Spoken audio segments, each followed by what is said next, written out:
Everybody, welcome to Get Mom Ready. We are so excited to be together today. This is one of the first times in a while where all four of us have been together on a solo conversation about navigating the complexity of work, life, home, balance, kids, identity, all of the things. And so Meredith just dropped some fire pre-recording, and we were like, let's talk about that.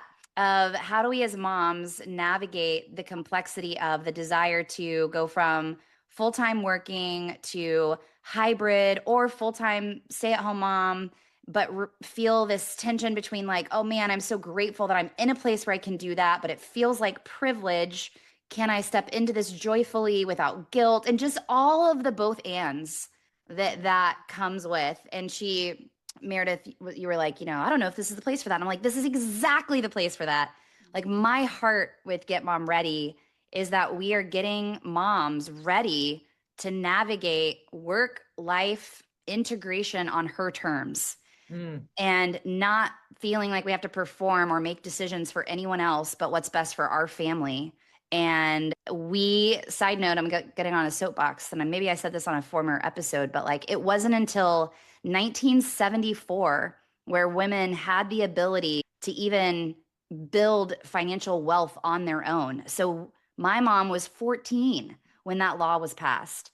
So it makes sense that it's awkward for us to talk about these conversations because we're the first generation. Well, I guess we're the second. Our moms were the first generation who could have had a career and been a mom. They were the first to do it. And we're the second in a very kind of the first to do it in a hybrid setting, right? Where we have more autonomy than our moms even did, where they had to go into an office to a physical location to do work. Whereas a lot of us have the ability to design it in a way that no other generation has before, which is what I think makes it so complex. So probably worse than, or not as clear as what you articulated. No, it was perfect. But I'm excited to have the conversation. And Hannah was about to go off, and we know it's going to be something good. So what were you going to say? Well, no, I was just going to kind of reiterate and acknowledge that it's so many of the things of motherhood and career and identity like pieced together. And I think there is a desire that even if motherhood or when motherhood wants to be on the forefront, there's a piece of identity that doesn't want to get lost. And a lot of times we have identity in our work. And the work that you're talking about specifically is like, part-time work or hybrid work, which I think lends itself also to work that is really enjoyable as opposed to something that feels more like a grind or something that has to be like a necessity for the family. It's like you get the opportunity to choose. And so therefore this like hybrid or this part-time is something that you enjoy doing, even if it's numbers or it's art or it's, like maybe it's something that's not typical for someone else to think it's really fun. Maybe there's an accountant that's like, oh, I don't like being an accountant. But for you, you're like, the numbers equal 0 at the end of the thing, and it's stuff that you can look at and it's a product and you can send it off and it just feels good. But I think this is very similar to my stories. Like I went from a full-time, working wife, I guess, because it was before I had my first daughter. And then I went from, going back to work for a couple of weeks and still full-time and then being like, which I guess I kind of predicted because I had started a teeny private practice on my own in the year before, like when I was pregnant. But I left full-time work. And then I feel like that first couple of years was definitely like, oh, what do I want to do? And I think the only reason we were able for me to just leave, work is that our expenses, I think this is maybe harder now. I don't want to say it's impossible because I think it could be possible still, but our expenses were so low that we were able to just make the decision like, okay, we have a small rent. We were renting at that time. We just had low expenses. And so for me to leave my job was financially doable. And then it gave space for me to be like, okay, what is it that I want to do? It's interesting because this is the way I think about this conversation, can y'all help me with the proper term here? My brain is visualizing the Outer Banks, like the Carolina Outer Banks with all Can we go there? What is the word for like the different, there's all these little, or No, I think it's estuaries. Estuaries, I think. It's like Wow, I where love you're, this. think about yourself being in the Outer Banks. If anyone's seen the movie Peanut Butter Falcon, you're like in the boat. It's a great movie. You got to watch it. But like there's the pieces of land, but then there's all these little water, I think they're called estuaries that kind of connect. My point is this. That's how I think about this conversation. It's like there's this little thing that connects to that little thing, and then there's that, and then there's that over there. So then I think about kind of the a part of the conversation. And by the way, none of my thoughts are fully fleshed out. So welcome to the bumbling efforts here. And then I think about like Scott, God bless him. He doesn't have the privilege to be like, well, what do I want to do? I want to be a hybrid working. I'm like, you're gonna be at work, so I can be a hybrid mom. You know what I mean? So it's like then there's this like part of it. Then I feel this like, I don't know, humorous. I don't really know how to qualify this. I feel something that I can't quite qualify around like me being the one who gets to, right? But then I'm like, because don't pressure. Like, do you feel pressure to like, I've got to be like, I would say Productive. always happy, but like altruistically living into my soul, maybe dreams so that his work can be like can matter and or mean something. Well, I'll say this. I do think that I would probably feel that if he didn't have a job that he loves and is incredible at and is like top 1% of people do it. I would love to not talk about what he does on the internet, but like, I'm like, I don't feel bad for you. And like, everyone is like, you do what? Like, we get it. Okay. And I love it. I love it for him. Honestly, I could never do what he does. My point is, if he was literally like, I'm so entitled, but I'm like, if he literally hated his job, clocked in a 9 to 5, and was like, oh my God. I mean, when he was teaching high school math, he dreaded his life and his job. And he was like, what on earth am I doing? And I'm like, I feel so bad. I felt sad, honestly. In that way, I would probably feel like, thank you so much. I'm a happy stay-at-home mom, right? But there is this like interesting thing where I'm like, I don't know. I feel weird that I get to be the one who's like, what do I want to do with my time and energy? And do I want to be paid for my energy output? Do I want to just have meaning? I get to ponder these things. And he's like, cool, I'll go make the money. And I'm like, that'd be great. Thank you so much. I'm really happy here at home with our 15-month-old. Bye. Like what? Yeah. But I also think, and this is what's so interesting to me about the way that relationships tend to work out is, and this isn't true for everyone, but I think you guys were probably drawn to each other because you're wired very differently. And so Elliot and I are the same way. Elliot would never want to be an entrepreneur, own his own thing. Like the only reason he would ever do that is because I would be there championing him and cheerleading and making it all happen because I would You'd want be like to the like CEO and he'd be like the exactly founder, but like doesn't really make the decisions. Yes, he is wired to be in a, I mean, he's been at his job for 14 years. I mean, it is like stable security. Like he makes his decisions through stability and security and safety. That is every day. And he's an Enneagram 6. I was going to say, I know it's not the Enneagram, but like, And I am an Enneagram 8. Sometimes I think I'm a 3. I don't know, whatever. But I identify as an Enneagram 8. And so I'm the opposite. I'm like, you put me in a box, I'm going to punch out of the box, right? And so anyway, Meredith, I guess what I'm saying is I hear you that it kind of feels weird or maybe uncomfortable.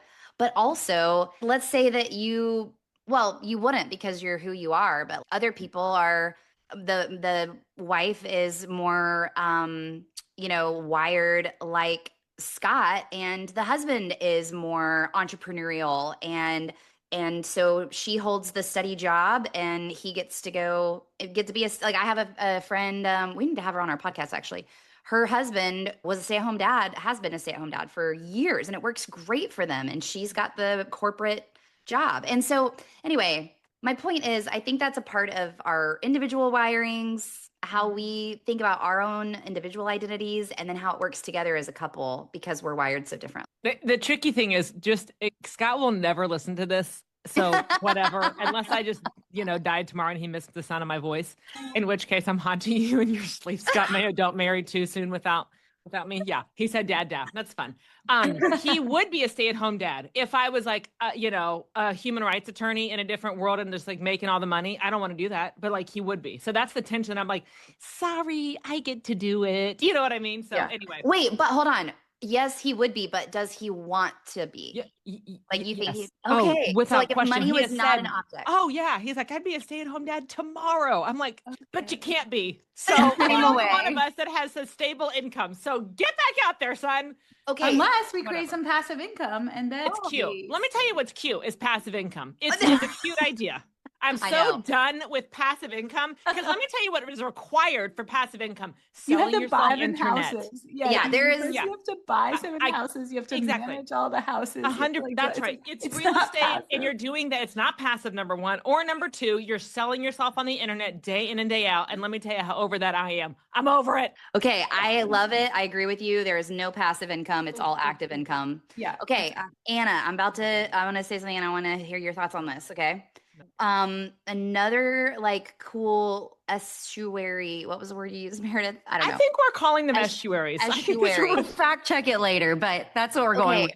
because here's something so someone told me years ago. She said, shout out to Katie Cole. We need to have her on the podcast. She has her own podcast about female leaders and she's amazing. She said, Holly, you can do all of the things. You can't do all of them at the same time. right. yeah. Right. So I wonder, like, who knows, Meredith, another 5-10 years from now, maybe Scott will get to be the stay-at-home Right. dad. And maybe Maybe. who knows, maybe you'll find something that will be able to be the breadwinner for the family, you know? Mhm. So Your Anna face. No, has I'm here carried for it. Oh, you're Just getting the okay. pony right. Yeah, You're yeah, like- I'm here for it. Oh, yeah, sure. Anna has actually carried this role. And then if you are okay talking about Yeah. Anna, I'd love for you to kind of share your journey on like you've been the breadwinner and now Philip is more of the breadwinner. And so yeah, I would love for you to kind of talk about journey and how you guys have kind of shared that role over the years.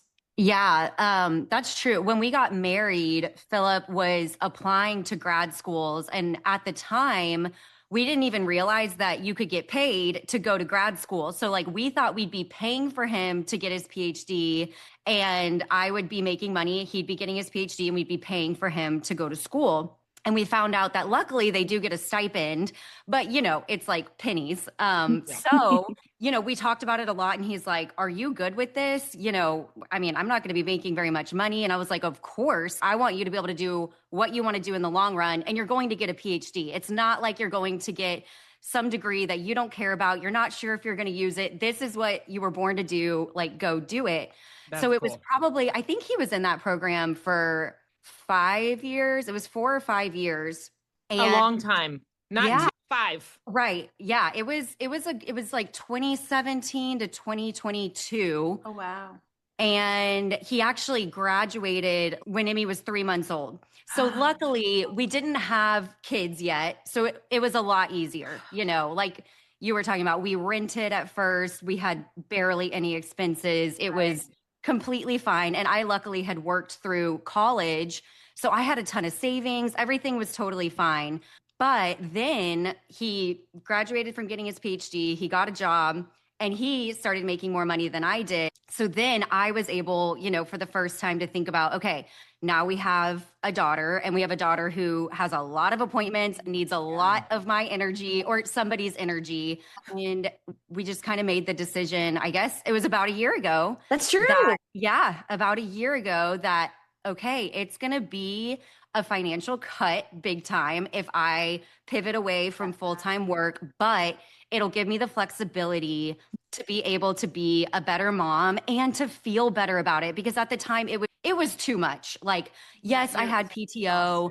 Yeah, exhausted. And I could take time off. And you were in a very stressful, like a high growth tech company. It wasn't like a clock in, clock out. Like it was a hard, job. Yeah, exactly. And it was just, we just hit a season where it was like, okay, this was great for a season and it's just not working anymore. Yeah. And I don't want it to work anymore. Could I do it? Sure.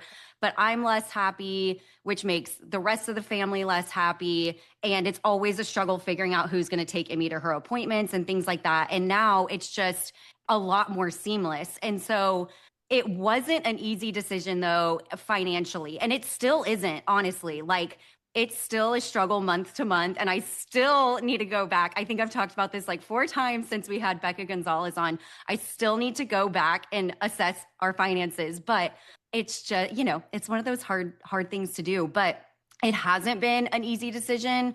But I think the fulfillment that I get from doing what I do and the flexibility has been fully worth it, even if we're not financially where we want to be. And I always go back to everything is a season. And Emmy will go to full time school, like free school, theoretically, in a year. And so it's like, okay, that cuts daycare bills. What does that mean for us Yeah, that financially? frees That, up you some, know, yeah, financial yeah, space for you guys. Well, right. I think this is so interesting too, and this is part of a bigger conversation, kind of this system of like, is the 40 to 50 hour a week work week the right thing for anybody? Because I'm thinking of, you saying that you're cutting back some of your hours and you're like, oh, you just feel this like sigh of relief of like space to be able to like tend to Emmy's appointments and all of these things. And then Holly, I feel like you posted something about this maybe last week or the week before of things I started doing as an entrepreneur. And so many of those things I felt like were taking space, like taking more space that was away from work and not feeling guilty about it, like being able to say, okay, this is time I want to spend with my child. This is what time I want to pick her up. This is what time I want to do to self-care. These are the walks I want to take. And there's not space for that when you're rushing, dropping a kid off, rushing into the office, then you're staying until the last possible minute, and then you're picking them up, and then you're rushing home and deciding what's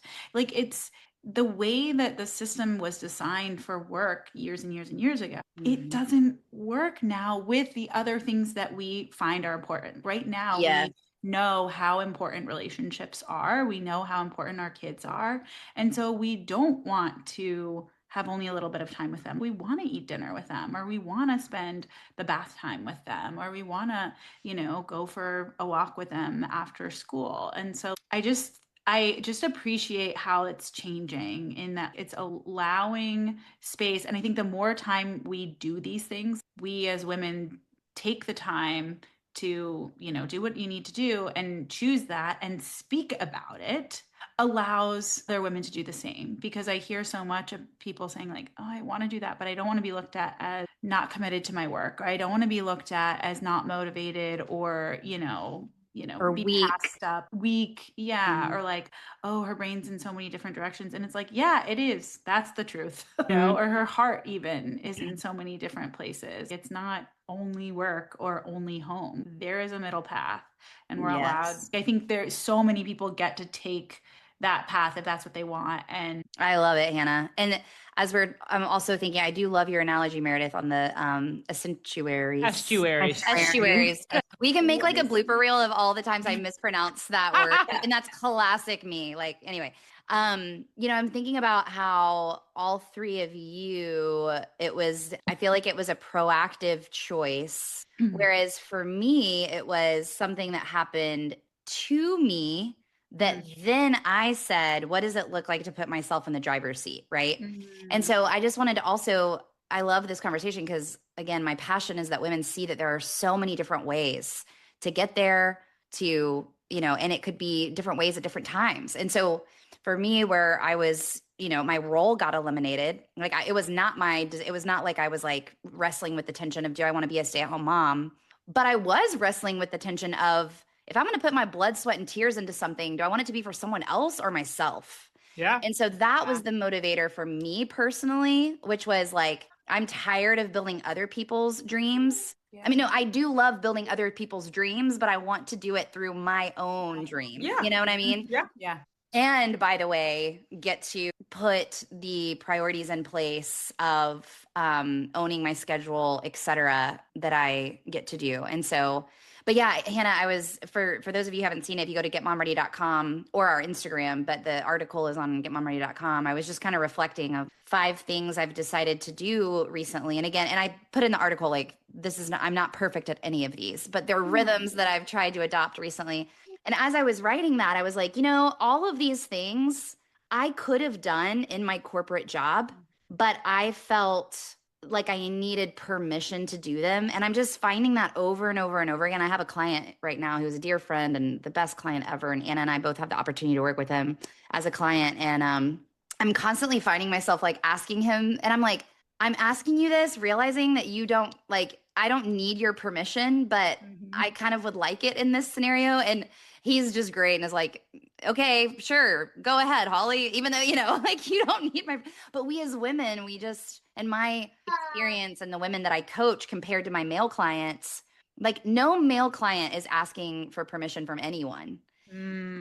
Every female client that I have is asking for permission from multiple people in their life. And so I do the same thing. And I was the only executive on female on the executive team. They were all, I remember one of my colleagues, I just so admired him because literally at 5 o'clock, it didn't matter if we were in the middle of an executive team meeting. He was like, okay, guys, I'm getting in the car. And I'm sitting there in my like remote office being like, dang it, I wanted to leave 30 minutes ago and I didn't. Like, Yeah. So like they were all setting their boundaries and weren't asking each other or me for permission, but I felt this pressure or permission to. And so that's just something I've been reflecting on lately. Maybe it does or doesn't pertain to our conversation, but well, I think it does because one of y'all, Meredith or Hannah, y'all were like talking about Holly's article and how she's doing all these things without guilt. And I was going to ask you, all of you, do you do all of the things that you want without guilt? Or is it like, I know that I need to go on a walk, so I am making myself go on a walk and I'm still checking my phone the whole time? Or I want to go get my nails done and I am going to get my nails done, but I am stressed every time I get an email. Or like, I know all of our work is a little bit different, but yeah, I'm curious how y'all really feel taking breaks or doing things away from work when you had planned to be working. Well, it's interesting. So I would say for me specifically, like client work is client work. So I feel like I'm like when I'm with a client, I'm with a client. So when I'm not, I think there's a feeling of like paying for childcare because I think that's where my feelings come in of if I'm paying for childcare, like I have to be working. So like when you said the thing about the nails, it's like I'm less likely. Like I have a gel kit, I do my nails at home because I'm like, I'm not gonna pay an hour and a half of childcare and then also pay to get my nails done. But like if Dave were watching the kids, then I'd be like, okay, it's fine.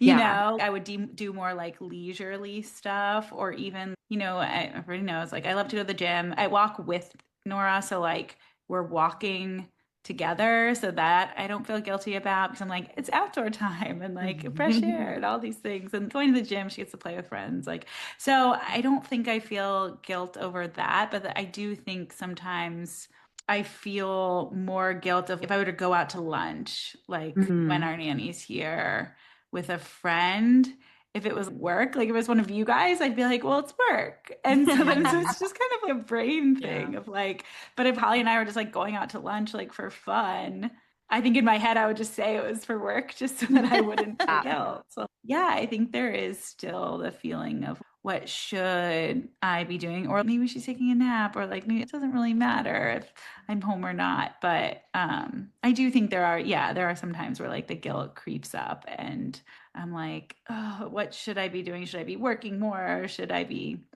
playing more? Or yeah. Yeah. Like a pressure to have a return on the investment, it sounds like. Exactly.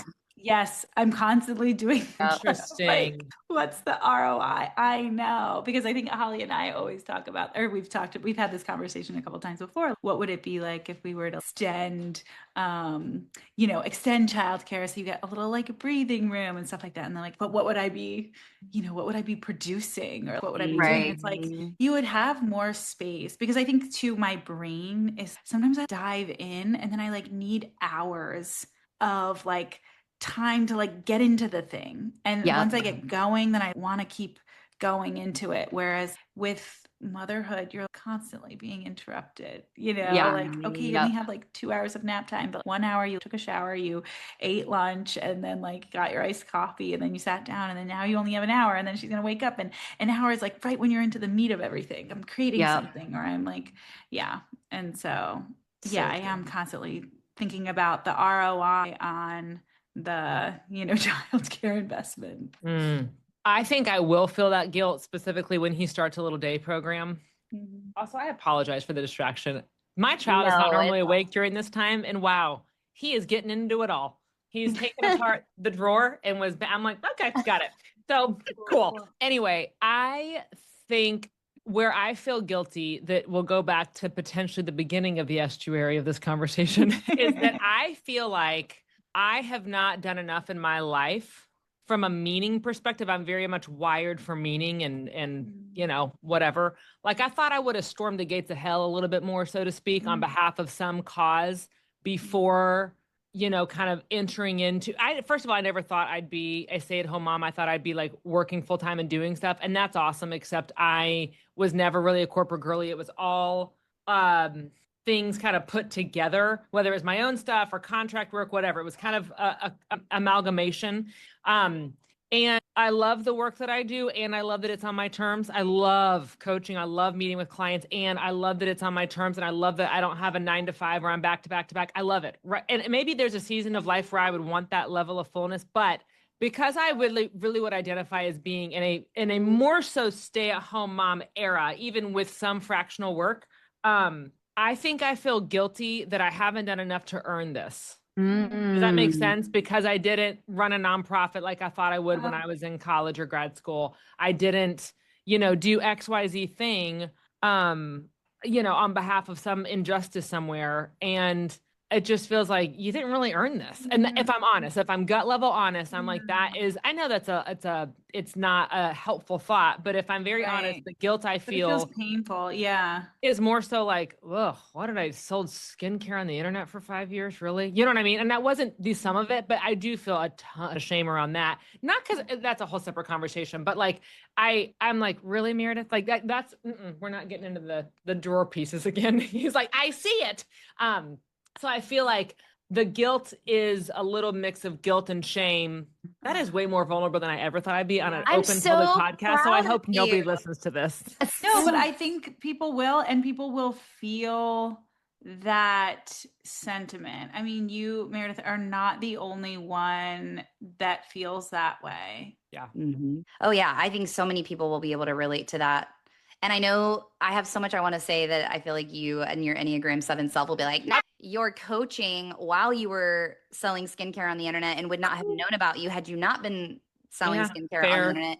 You had such an impact in my life as a coach. So anyways, thank you. You know me, I could talk you on, you know, into a pedestal in a second. Thank you. Well, and I think one of these things that you're talking about, you know, that it's not a helpful belief. And I think as women, it's like, when do we ever think what we're doing is enough? Yes. You know, because in my head, I'm like, what would have been enough for you? Like, you changed people's lives. You helped people feel healthier. You took away toxins in their home. That's your story of getting pregnant with Ethan. You know what I mean? Like, that was something that was like so powerful to you. And that's a piece of, yes, skincare is a piece of it. It was context. It was a medium. Right. That was just a piece of, you know, what you were doing and how many people you affected. And I'm not going to like, you know, be like, no, you have to think differently, because it's like, that's a real feeling. Yes. That is something that's so powerful to feel. I actually, oh my gosh, this feels so hard, but like, I actually enjoy my life, and it feels hard to say that because it feels like, wow, you must be so privileged or something like that. To like, you're not allowed to enjoy your life. Yeah.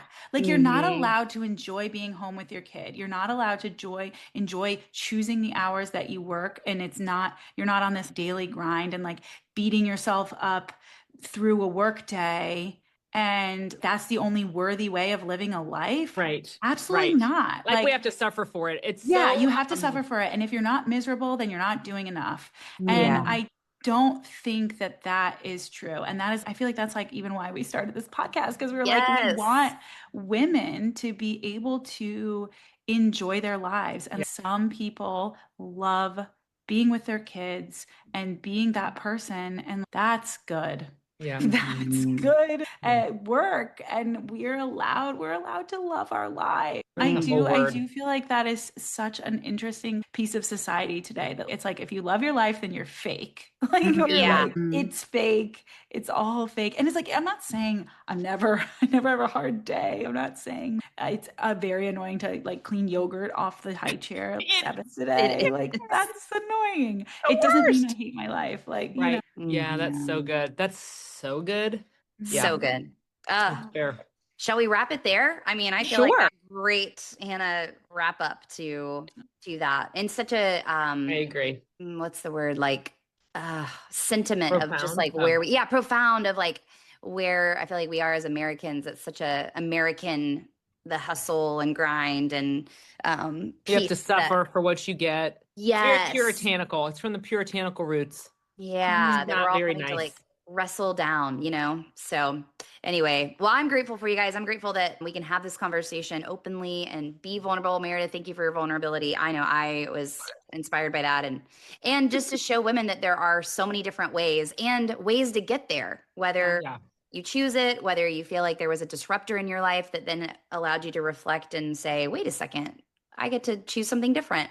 Whatever that might look like for you, whether it's a few months, a few years, forever, and all of it can change. So, all right, head on over to getmomready.com where you can subscribe to get our episode drops and all of the resources that we send you in between. Because if you're just listening to this on where you get your podcasts and you're not subscribed to Get Mom Ready, you're not seeing the awesome articles and things that we send out that are also helpful to you. So, head on over there to subscribe to that, and we'll see you next time on Get Mom Ready. Adios. Bye.